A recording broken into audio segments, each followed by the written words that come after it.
पहाड़े पार जाएगी, ज़मीं पर ज़लज़ला होगा, मोहम्मद तख्त पर होगी, अदालत पर खुदा होगा, मोहम्मद तख्त पर होगी, अदालत पर खुदा होगा।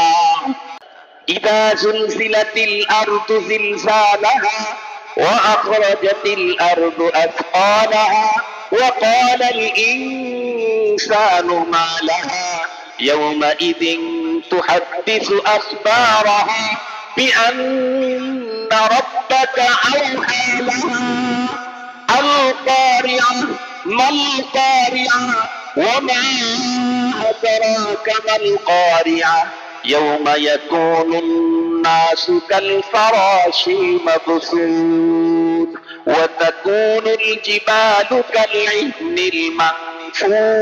सहीह मुस्लिम शरीफের হাদিস। রাসূল করিম সাল্লাল্লাহু আলাইহি ওয়াসাল্লাম ইরশাদ করেন, আদ-দীন আন-নাসিহা। আমরা প্রত্যেকেই নিজেকে দিনদার বলে দাবিতে স্বাচ্ছন্দ্য বোধ করি, এবং এটা আমার গর্ব যে আল্লাহ পাক আমাকে দিনদারদের কাতারে শামিল করেছেন। আলহামদুলিল্লাহ। আলহামদুলিল্লাহিল্লাযী হাদানা লিহাদা ওয়া মা কুন্না লিনাহতাদিয়া লাউলা আন হাদানাল্লাহ। আল্লাহ পাকের মহান প্রশংসা আর মহান রবের, যিনি আমাকে আল্লাহ তাআলা যে পথের যাত্রী করে দিয়েছেন, নাইলে আমি এ পথে কখনোই আসতে পারতাম না। মুহতারাম হাজিরিন, তো দ্বীন কাকে বলে? আদ-দীন আন-নাসিহা। এক কথায় দ্বীন হলো কল্যাণ কামনা। কল্যাণ কামনার নামটাই হলো দ্বীন। কার কল্যাণ কামনা? কার কল্যাণ? আমার ছেলের কল্যাণ? শুধু আমার মেয়ের কল্যাণ? শুধু আমার বাবার কল্যাণ? শুধু আমার দলের কল্যাণ? শুধু আমার নেতার কল্যাণ? শুধু আমার পীরের কল্যাণ? শুধু আমার উস্তাদের কল্যাণ কামনা? কার কল্যাণ কামনা? আল্লাহ পাকের রাসূলকে জিজ্ঞেস করা হলো। সাহাবী বলেন, কুলনা লিমান ইয়া রাসূলুল্লাহ, ওগো আল্লাহর রাসূল, কার কল্যাণ কামনার নামটি? আল্লাহ পাকের রাসূল বললেন, লিল্লাহ। সর্বপ্রথম কল্যাণ কামনা করতে হবে যে রব আমাকে সব দিয়েছেন, আল্লাহর। প্রথম কল্যাণ কামনা হলো আল্লাহর। আল্লাহর কল্যাণ কামনা কি? এ ব্যাপারে আমি ৩-৪ জুমা আগে আলোচনা করেছি, এজন্য এটার উপরে আজকে আবার কথা বলতে গেলে পরবর্তী সাবজেক্টগুলি আগাবে না। তবে এতটুকুন বলে দিই, আল্লাহ পাকের কল্যাণ কামনার প্রথমটা হলো আন তুমিনা বিল্লাহ, আল্লাহর প্রতি বিশ্বাস স্থাপন করা। কল্যাণ কামনা মানে কি? প্রতিটি ব্যক্তি তার নিজস্ব হক তার পর্যন্ত পৌঁছিয়ে দেওয়াই তার জন্য কল্যাণ কামনা। প্রতিটি মানুষের নিজস্ব একটা হক আছে, পাওনা আছে, সে পাওনাটা তার পর্যন্ত পৌঁছায় দিলাম, এটা কমপক্ষে নিম্নমানের কল্যাণ কামনা। পাওনা না, এরপরেও ওনাকে এক্সেস দিলাম, এটা আরো উন্নত মানের কল্যাণ কামনা। রব্বুল আলামিনের প্রতি কল্যাণ কামনা মানে রবের প্রতি বিশ্বাস, এবং উনি যা আমাদেরকে করতে বলেছেন সেগুলি করা, যেগুলি আমাদেরকে ছাড়তে বলেছেন ওগুলিকে ছেড়ে দেয়া। এটা হলো আল্লাহ পাকের প্রতি কল্যাণ কামনা। দ্বিতীয় নম্বর হলো ওয়ালি কিতাবিহি, শুধুই আল্লাহর কল্যাণ কামনা, পূর্ণাঙ্গ দ্বীন না, বরং আল্লাহর কিতাবের কল্যাণ কামনাও দ্বীনের মধ্যে গুরুত্বপূর্ণ এক সাবজেক্ট। আল্লাহর কল্যাণ কামনার পরই আল্লাহর কিতাব কোরআনের কল্যাণ কামনা। কোরআনে পাকের কল্যাণ কামনা বলতে আমরা কি বুঝি? কোরআনে পাকের কল্যাণ কামনার এক নাম্বার হলো এই কোরআন মুনাজ্জাল মিনাল্লাহ, এ কথা বিশ্বাস করা। লা রাইবা ফীহি, কোন রকমের সন্দেহ নেই এ কিতাবে, এ কথার বিশ্বাস করা। এবং এ কথাও বিশ্বাস করতে হবে কোরআন গায়র মখলুক, কোরআন এটা মখলুক না, কোরআন এটা কি না? মখলুক না, এটা আল্লাহ পাকের কাছ থেকে এসেছে, আল্লাহ পাকের কাছে ফিরে যাবে, তার কাছে আবার চলে যাবে। আহলে সুন্নাত ওয়াল জামাতের আকীদা। কোরআন মখলুক কি না, এই মাসআলাতে মাযহাবের ইমামকে নির্মমভাবে শহীদ করে দেওয়া হয়েছে। তারপরেও কোরআনকে উনি মখলুক স্বীকৃতি দেন নাই। কোরআন গায়র মখলুক, আল্লাহ পাকের কাছ থেকে এসেছে, আল্লাহ পাকের কাছে এটা ফিরে যাবে। কোরআন এর গুরুত্বপূর্ণ আর একটা কল্যাণ কামনা হলো কোরআনে পাকের তিলাওয়াত কন্টিনিউ নিজে করা, নিজের ফ্যামিলি, ঘর, অফিস, যেখানে আমি অবস্থান করব সেখানে কোরআনে পাকের তিলাওয়াত চালিয়ে যাওয়া, তিলাওয়াতের ব্যবস্থা করা। আলহামদুলিল্লাহ, এই সময়ে পৃথিবীর এই কঠিন মুহূর্তেও বাংলাদেশে হাজারো কোরআন প্রেমিক মানুষ আছে, হাজারো, লাখ লাখ।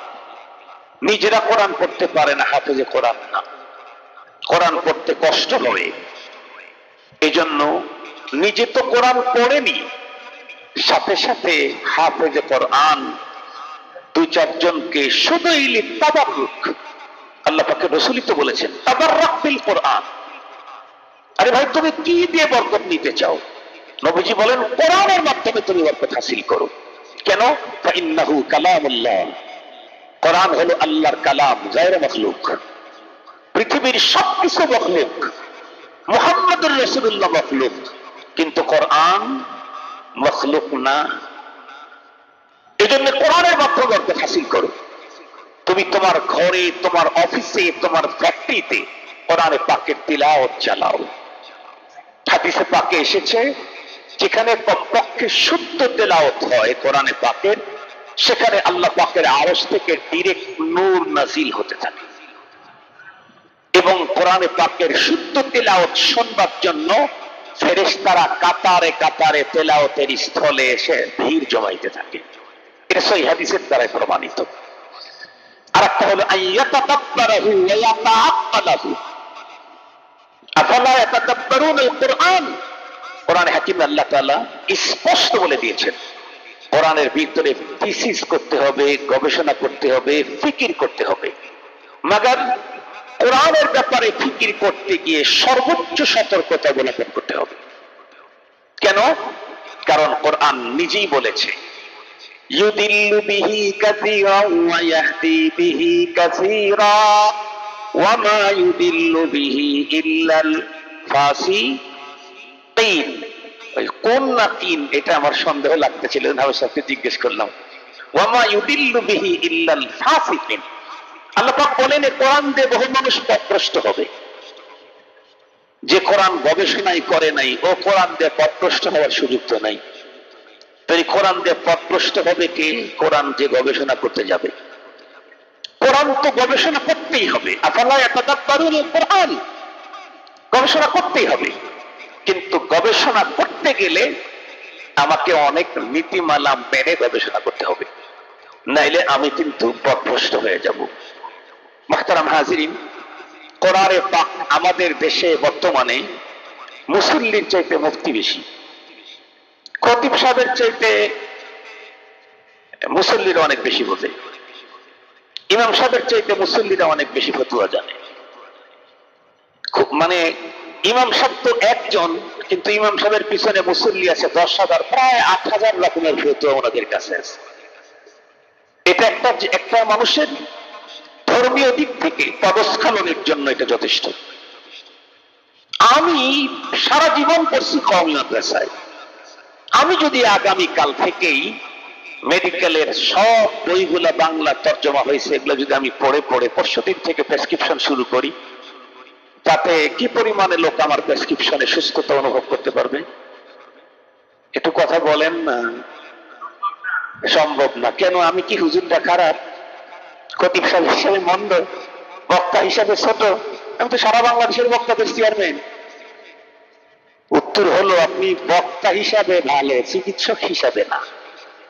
উত্তর হলো আপনি খতিব হিসাবে সুন্দর, চিকিৎসক হিসাবে না। তাই যদি হয় তো আপনি গ্রুপ অফ ইন্ডাস্ট্রিজের মালিক হিসাবে সুন্দর, মুফতি হিসাবে না। আপনি ইঞ্জিনিয়ার হিসেবে সুন্দর, মুফতি হিসাবে না। আপনি ডাক্তার হিসেবে সুন্দর, কিন্তু মুফতি হিসাবে না। মুফতি হিসাবে হুজুরটাই সুন্দর, মুফতি হিসাবে হুজুরটাই সুন্দর। কিন্তু বড় ঝামেলা, বিশ্ব নবীজির যুগে প্রত্যেকটি মুসল্লি একেবারে প্রথম কাতার থেকে শুরু করে নবীজির একদম পিছনে তিনি দাঁড়াইতেন। সিদ্দিক আকবর থেকে শুরু করে উম্মতের সর্বশ্রেষ্ঠ মানুষ, ওনার থেকে শুরু করে সর্বশেষ মুসল্লি পর্যন্ত অপলক নেত্রে চেয়ে থাকতেন নবীজি কি বলেন সেটাই আমাকে মেনে নিতে হবে। কিন্তু আল্লাহর রহম করম, আল্লাহ আমাদেরকে এমন এক যুগে নিয়ে আসছেন যখন বক্তৃতায় বসলে আমরা এই কথা মাথার মধ্যে নিয়েই বসি, হয়তো বা অনেক মুসল্লি ফিকির করতে হুজুরের কোন শব্দের ভিতরে একটু ধরা যায়,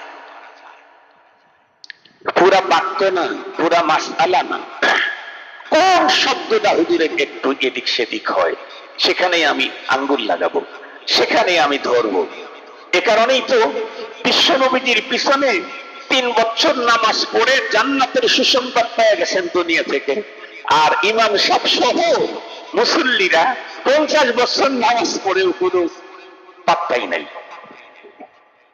ইমাম সাহেবকে 1 নম্বরে ধরেছি, আবার আপনারা ঝামেলা করবেন, এজন্য ইমাম সাহেবের খতিব সাহেবের 1 নম্বরে ধরেছি। মানে ঝামেলার মধ্যে আমিও, ঝামেলার মধ্যে আমিও, আপনারাও। তবে আপনাদেরকে হেসে হেসে বললে ওই কথাটা অত্যন্ত গুরুত্বপূর্ণ। সেটি হলো,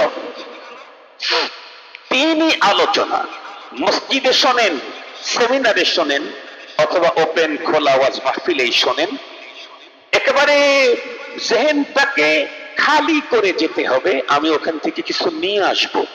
তবে হ্যাঁ, আজকের হুজুর তো আর মুহাম্মদুর রাসূলুল্লাহ না কেউ। কি বলেন? আজকের কোন হুজুর কি মুহাম্মদুর রাসূলুল্লাহ? না না।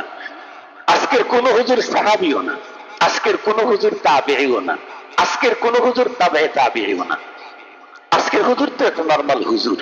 সুতরাং ওনাদের মুখ থেকে ভুল তথ্য বের হতেই পারে। ওনাদের মুখ থেকে ভুল তথ্য বের হলেও সেই কথাটাকে সলিউশনের জন্য পদ্ধতিও আছে।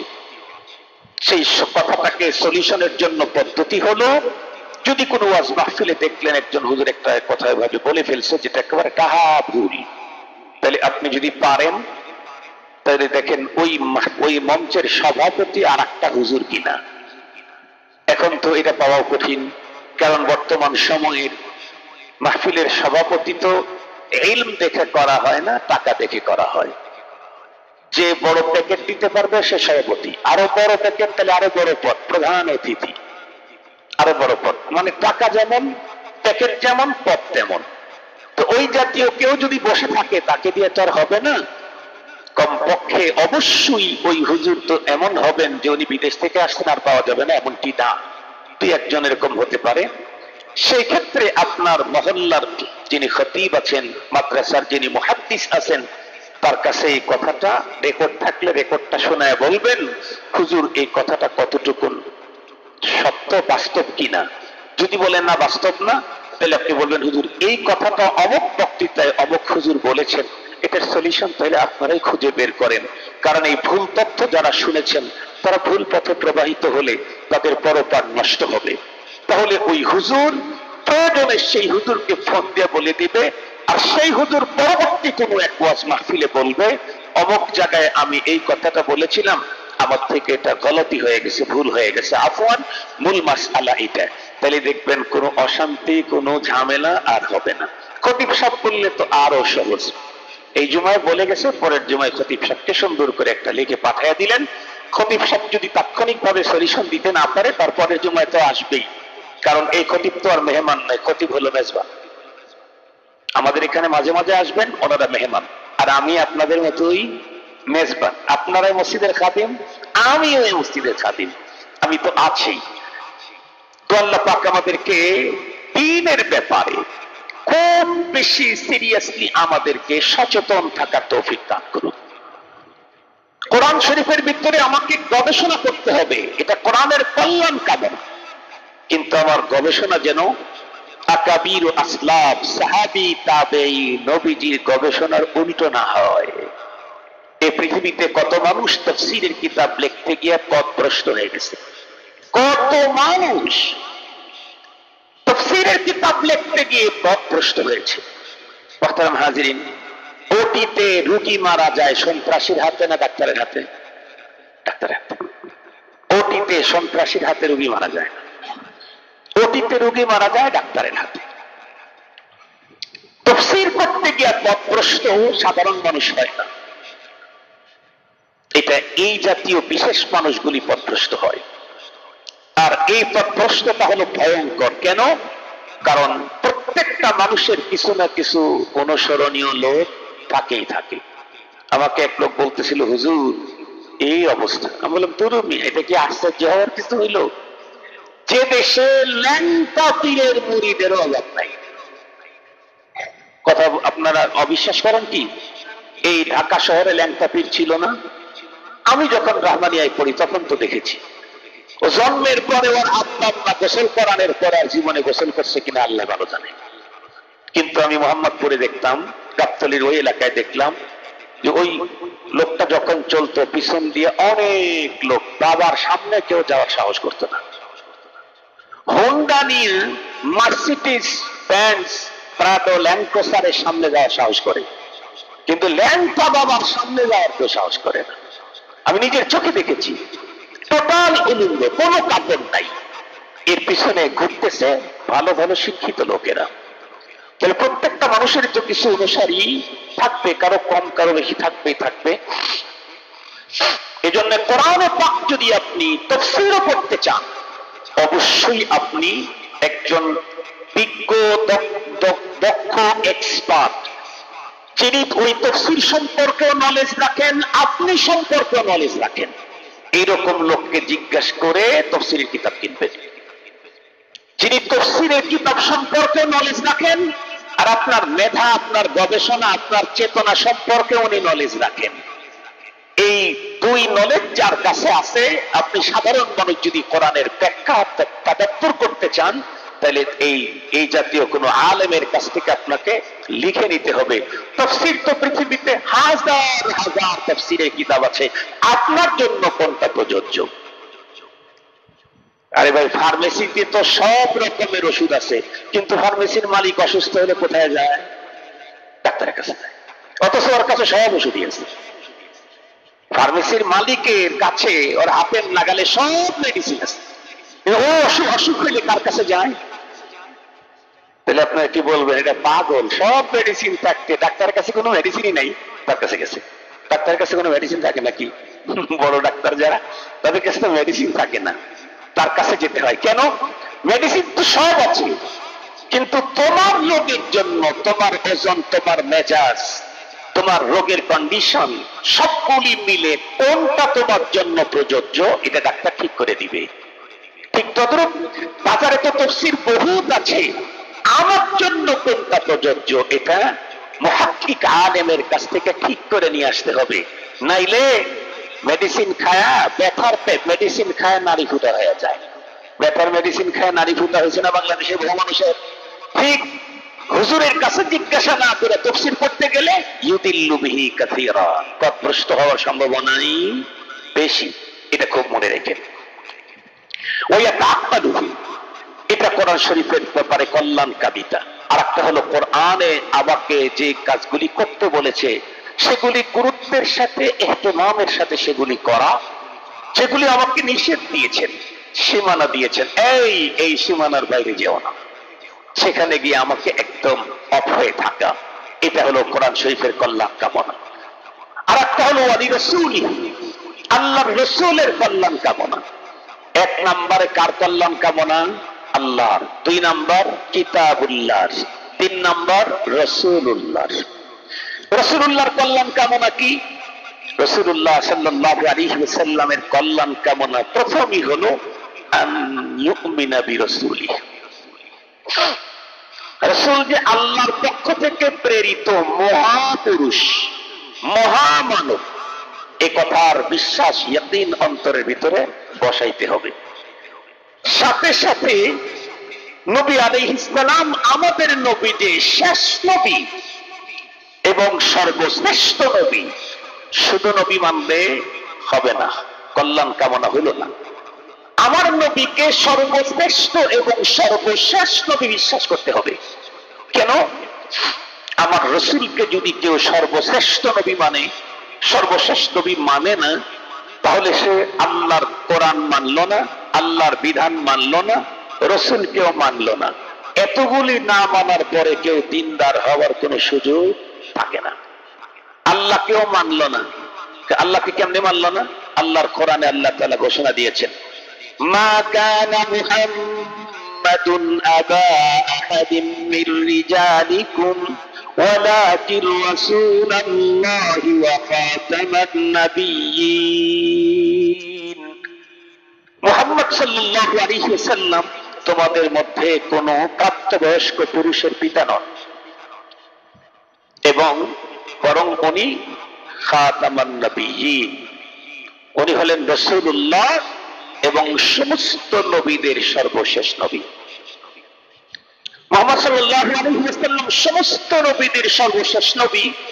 এই কথার ঘোষণা আদম পয়গম্বরকে তৈরি করার আগেই আল্লাহ তাআলা শুধু আত্মা তৈরি করে রূহের জগতে নিয়ে রেখেছেন নবীদের কাছ থেকে।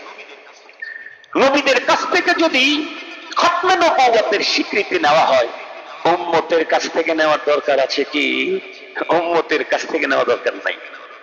আল্লাহ পাকের কোরআনে আয়াতে বলেন, وَإِذْ أَخَذَ اللَّهُ مِيثَاقَ النَّبِيِّينَ لَمَا آتَيْتُكُم مِّن كِتَابٍ وَحِكْمَةٍ ثُمَّ جَاءَكُمْ رَسُولٌ مُصَدِّقٌ لِّمَا مَعَكُمْ لَتُؤْمِنُنَّ بِهِ وَلَتَنصُرُنَّهُ قال أأقررتم وأخذتم على ذلكم إصري قالوا أقررنا قال فاشهدوا وأنا معكم من الشاهدين। আল্লাহ তাআলা কি বললেন? وإذ أخذ الله ميثاق النبيين। তোমরা স্মরণ করো সেই মুহূর্তের কথা যখন রব নিজে নবীদের কাছ থেকে একটা প্রতিশ্রুতি আদায় করে রাখলেন। সেটা কখন? রূহের জগতে। সমস্ত আত্মার মধ্যে থেকে শুধু নবীগণের আত্মাকে একত্রিত করে এক্সট্রা একটা গ্যালারিতে জমা করলেন। জমা করার পর আল্লাহ পাক একটা বক্তব্য দিলেন। কি দিলেন? লামা আতাইতুকুম মিন কিতাবিন ওয়া হিকমাহ। আমি তোমাদেরকে কিতাব দেব, তোমাদের প্রত্যেককে হিকমত দেব, রিসালাত নবুয়ত দেব, যাকে যেটা দেওয়া লাগে। কিন্তু সুম্মা জাআকুম রাসূলুন মুসাদ্দিকুন লিমা মাআকুম। তোমাদের সবার পরে, সুম্মা তোমাদের সবার পরে একদম শেষে জাআকুম রাসূল, একজন রাসূল আমি পাঠাবো, উনি আসবেন। সেই রাসূলের কাজ কি? মুসাদ্দিকুন লিমা মাআকুম, তোমাদেরকে যে নবুয়ত আমি দান করে থাকবো সেই নবুয়তের সত্যায়ন করবেন সর্বশেষ সেই নবী এসে। সুবহানাল্লাহ। তাহলে আমার নবীজি শুধু খাতামুল আম্বিয়া নন, আমার নবীজি খাতামুল আম্বিয়া, ইমামুল আম্বিয়া, মুসাদ্দিকুল আম্বিয়া। সমস্ত নবীদের নবুয়তকে সত্যায়নকারী আমার নবী মুহাম্মদুর রাসূলুল্লাহ সাল্লাল্লাহু আলাইহি ওয়াসাল্লাম আসলে তোমাদেরকে কি করতে হবে? লা তুমিনুন্না বিহি ওয়া লা তানসুরুন্নাহ। আমার সেই সর্বশেষে এবং সর্বশ্রেষ্ঠ সবার পরে আগমন করবেন যে রাসূল, সেই রাসূলের প্রতি তোমাদের ঈমান আনতে হবে। সুবহানাল্লাহ। আদম আলাইহিস সালামের কাছ থেকে আল্লাহ ওয়াদা নিলেন, আমার রাসূল সবার শেষে আসবে, তার প্রতি আপনার ঈমান আনতে হবে। আল্লাহু আকবার বললেন যে প্রথম মানুষ, প্রথম পয়গম্বর, তার কাছ থেকে ওয়াদা নিলেন। একেবারে আমাদের নবীজির আগে আগে যিনি এসেছিলেন হযরতে ঈসা রূহুল্লাহ আলাইহিস সালাম, তার কাছ থেকে ওয়াদা নিয়েছেন। এবং রব্বুল আলামিন যে তাকে আসমানে জীবিত অবস্থায় উঠায় রাখছেন, পরবর্তীতে পাঠায়া দিবেন মূলত ওই রূহের জগতে নবীদের কাছ থেকে নেওয়া ওয়াদা পূরণ করবার জন্য। সুবহানাল্লাহ। সেটা কি লাতান সুরুন না, আপনি আমার সেই রাসূলকে নুসরত করতে হবে। পুরা জামাতে সাহাবা, জামাতে আম্বিয়া, সমস্ত নবী এবং রাসূলগণ সেই দিন বলেছিলেন আলু আকরারনা, আল্লাহ আমরা স্বীকৃতি দিলাম। আল্লাহ তখন কি বলেন? ফাশহাদু ওয়া আনা মাআকুম মিনাশ শাহিদিন, তোমরাও সাক্ষী থাকো, আমি আমার রাসূলের খতমে নবুয়তের উপর আমি আল্লাহ সাক্ষী। পাশ করলেন উনি। এরপরে আমাদের সিস্টেম কি? এই লেখছো বলে সিগনেচার দিয়া কি বলে, একটু ছবি করে রাখ। এখন বলে না, বলে না, সিগনেচার উনি দিয়েছেন, আবার কি বলেন? একটু ছবি করে রাখ। আল্লাহ স্বীকৃতি আল্লাহই নিলেন। এরপরে কি বললেন? ফাশহাদু ওয়া আনা মাআকুম মিনাশ শাহিদিন, এই ছবি করে রাখলাম কিন্তু তোমরাও সাক্ষী আমিও সাক্ষী, তোমরাও সাক্ষী। সমস্ত নবীগণ আমার পয়গম্বর খাতেমুর রাসূল ওয়াল আম্বিয়া, খোদ আল্লাহ সাক্ষী দিচ্ছেন কোরআনে। সমস্ত নবীগণ এর উপরে স্বীকৃতি দিয়েছেন। এরপরে নবী পৃথিবীতে পাঠানোর সিস্টেম শুরু হয়েছে। সুতরাং আজকের পৃথিবীতে কেউ যদি বলে আমার নবী সর্বশেষ নবী নন, ওনার পরে কোন ধরনের নবী আসতে পারে, ওই মারপ্যাচের শব্দগুলি আপনাদেরকে বললাম না। আর যদি বলি তাতেও তেমন কিছু বুঝবেন না। জিল্লি নবী, ছায়া নবী, সহযোগী নবী, সহকারী নবী, এ জাতীয় অনেক নাম আবিষ্কার করবে। কোন রঙের নবী এই পৃথিবীতে নতুন আসার কোন সম্ভাবনা? পুরাতন একজন আসবেন তার নিজের শরীয়ত নিয়ে, না আমার নবীর শরীয়ত নিয়ে? পুরাতন একজন আসবেন, নতুন কোন রঙের কোন ঢঙ্গের আসার কোন সুযোগ নাই। পুরাতন একজন নবী আসবেন, সেজন্য কে? সেই নবী যদি আসবেন, এটা তো নবীদের খতমে নবুয়তের প্রমাণ। কারণ আল্লাহ পাক যে ওয়াদা নিয়ে রাখছেন, আমার সেই রাসূলকে তোমরা সাহায্য করবা, তার প্রতি ঈমান আনবা। ঈমানের এই প্রতিশ্রুতি পালন করার জন্য মেরাজের রাতে আল্লাহ সমস্ত নবীদেরকে বাইতুল মুকাদ্দাসে নিয়ে আসছিলেন। এরপর জিবরাইল আমিন যখন আযান দিলেন আশহাদু আন্না মুহাম্মাদুর রাসূলুল্লাহ, সমস্ত নবীগণ তখন তার জবান থেকে বললেন আশহাদু আন্না মুহাম্মাদুর রাসূলুল্লাহ। হয়ে গেল নবীজির প্রতি ঈমানের সাক্ষী। আশহাদু, আমরা সবাই সাক্ষ্য দিচ্ছি আদম থেকে ঈসা পর্যন্ত মুহাম্মদ সাল্লাল্লাহু আলাইহি ওয়াসাল্লাম আল্লাহ পাকের রাসূল।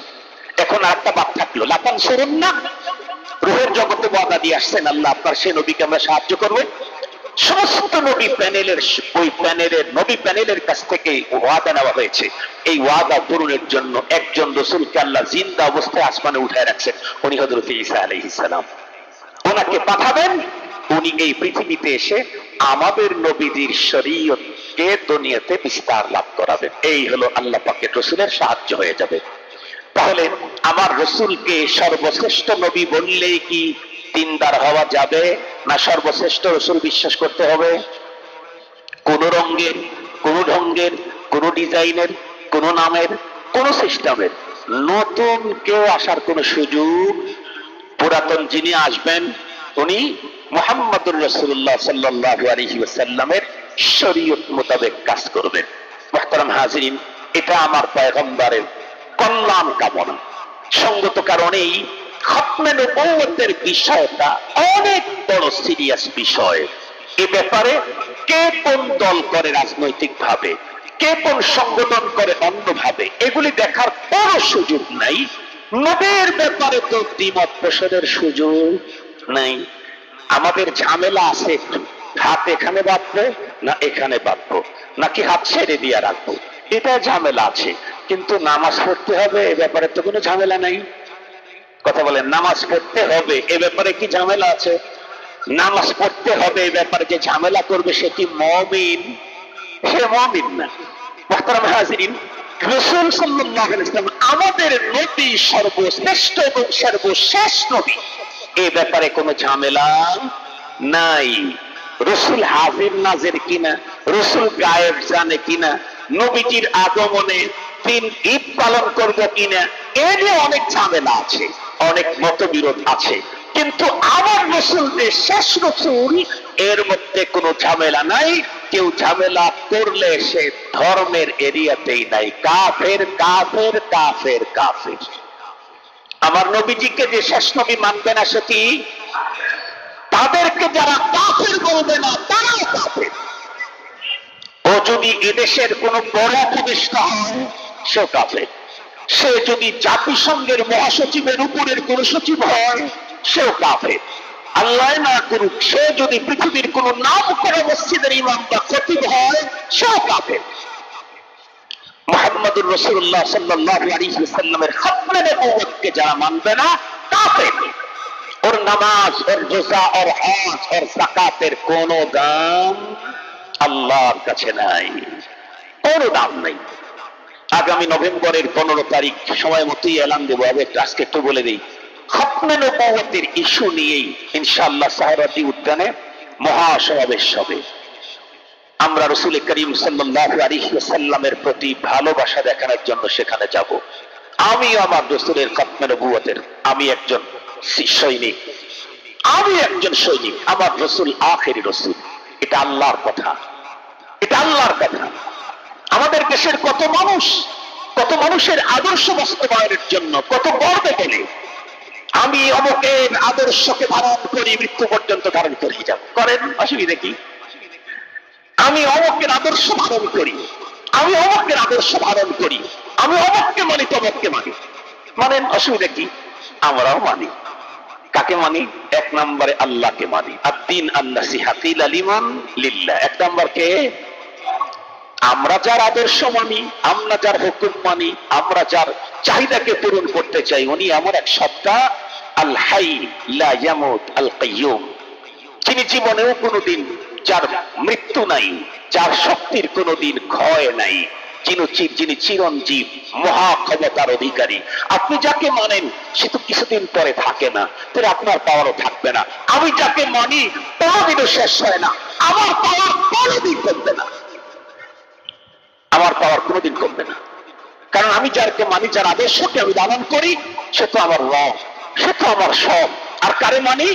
রব্বুল আলামিনের এই পৃথিবীর সবচাইতে চয়েসফুল মানুষ যিনি মুহাম্মদুর রাসূলুল্লাহ সাল্লাল্লাহু আলাইহি ওয়াসাল্লাম, আমি তাকে মানি। আমি তাকে মানি যার হাতে থাকবে পরপারে হাউজে কাউসারের পানি নিয়ন্ত্রণ, হাউজে কাউসারের নিয়ন্ত্রণ যার হাতে থাকবে, আমি তাকে মানি।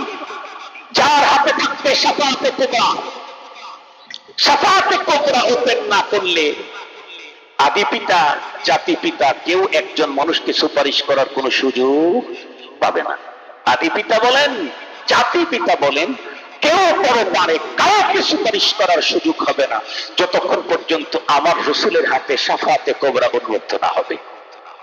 আগে নবীজি শাফাআত করবেন, আমি তাকে মানি, আমি তাকে মানি। মুহতারাম হাজিরিন, বলতে চাই, তাহলে গর্ব তো আপনার চাইতে আমারটা বড় হওয়ার কথা। আপনি অমুককে মানেন তাই এত গর্ব, আমি মুহাম্মদুর রাসূলুল্লাহর আদর্শকে লালন করি, তাহলে আমার পাওয়ার কত দামি হবে। এই জন্য আসুন আমরা সবাই মিলেই তার আদর্শকে লালন করি। কি বলেন? ইনশাআল্লাহ সবাই মিলে মুহাম্মদুর রাসূলুল্লাহ সাল্লাল্লাহু আলাইহি ওয়াসাল্লামের আদর্শকে আমরা লালন করি। দুইটা কথা বলে শেষ করে দিচ্ছি। এটা নিউজ দেখলাম, বিজ্ঞানীরা বলতেছে যে পৃথিবী সূর্য পশ্চিম দিক থেকে উদয় হওয়ার টাইম খুব কাছাকাছি এসে যাচ্ছে। ঊর্ধ্ব জগতে যেই পরিবর্তন পরিলক্ষিত হয়েছে, বিজ্ঞানীরা বলতেছে তাতে সূর্য উল্টো দিক থেকে উদিত হওয়ার টাইম খুব বেশি দেই না। তার মানে কি? তার মানে আমি যে পৃথিবীতে আসি সেই পৃথিবীটাই বেশি হায়াত নাই, পৃথিবীরই হায়াত বেশি নাই। সাজায় লাভটা কি? আমার এক বলে আমারে বলে, আপনি কিয়ামত কাছাকাছি, এত হুদাই কি জন্য জায়গা জমি কিনা লাভটা কি? আল্লাহ যা দেয় ভালো করে খাই আর ভালো করে পড়ি। তার মানে কিয়ামতের প্রস্তুতি নিতেছে, ভালো করে খায়া ভালো কিছু বইরা কিয়ামতের প্রস্তুতি। তার মানে হলো পৃথিবীর এই সুন্দর সিস্টেমটাই তছনছ করে দিবেন আল্লাহ তাআলা। ইদা জুলজিলাতিল আরদু জিলজালাহা ওয়া আখরাজাতিল আরদু আথকালাহা ওয়া ক্বালাল ইনসানু মা লাহা ইয়াওমাইযিন তুহাদ্দিসু আখবারাহা বিআন্না রাব্বাকা আওহা লাহা আল কারিআ মাল কারিআ ওয়া মা আদরাকা মাল কারিআ يوم يكون الناس كالفراش المبثوث وتكون الجبال كالعهن المنفوش पहाड़े पर जाएगी जमीन पर जलजला होगा मोहम्मद तख्त पर होगी अदालत पर खुदा होगा मोहम्मद तख्त पर होगी अदालत पर खुदा होगा। এজন্য আসুন, বড় কিয়ামতের আগেই তো ছোট কিয়ামত আমাদের উপরে ঘটে যাবে। মাতা ফাকাত কিয়ামত কিয়ামতুহু। দুনিয়া না হয় আরো 1000 বছর থাকলো। আমাকে এক মুসল্লি জিজ্ঞেস করছে, হুজুর তাইলে কি খুব কাছাকাছি টাইম এসে গেছে? তো আমি রুমের ভিতরে কথা বলতে বলতে বলতেছিলাম, দেখেন জিনিসটা যত ছোট হয় আয়োজন তত শর্ট টাইমে হয়, জিনিস যত বড় হয় আয়োজন তত লং টাইমে হয়। 3 জন মেহমান আসবে, 10 মিনিট আগে বাসায় ফোন দেয়, এই 3 জন মেহমানের কিছু ব্যবস্থা করো। 10 জন আসবে, একদিন আগে বাজার। 200 আসবে, 1 সপ্তাহ আগের প্রিপারেশন। 2000 2 মাস আগে। শুধু সিলেট শহর, ঢাকা শহর, আমেরিকা অমুক জায়গায় তছনছ করে দিতে এটা 2 মিনিটের বিষয়। সারা দুনিয়ায় যখন রব শেষ করবেন প্রিপারেশনটা 1-2 বছর, 1-200, 1-2000 বছর আগে থেকেই নিবে। তার মানে 100 বছরই শেষ হয়ে যাবে এমনটি না, প্রিপারেশন শুরু হয়ে গেছে দুনিয়া শেষ করবার। এজন্য নিজেকে পরের জীবনে শঙ্কা মুক্ত করতে চাইলে, আযাব মুক্ত করতে চাইলে, নিরঙ্কুশ মহাশান্তির নীড় জান্নাত জিতে নিতে চাইলে আমাকে দিনদার হতে হবে। আর 3 হলো কল্যাণ কামনার নাম। 3 কার নাম? কল্যাণ কামনা।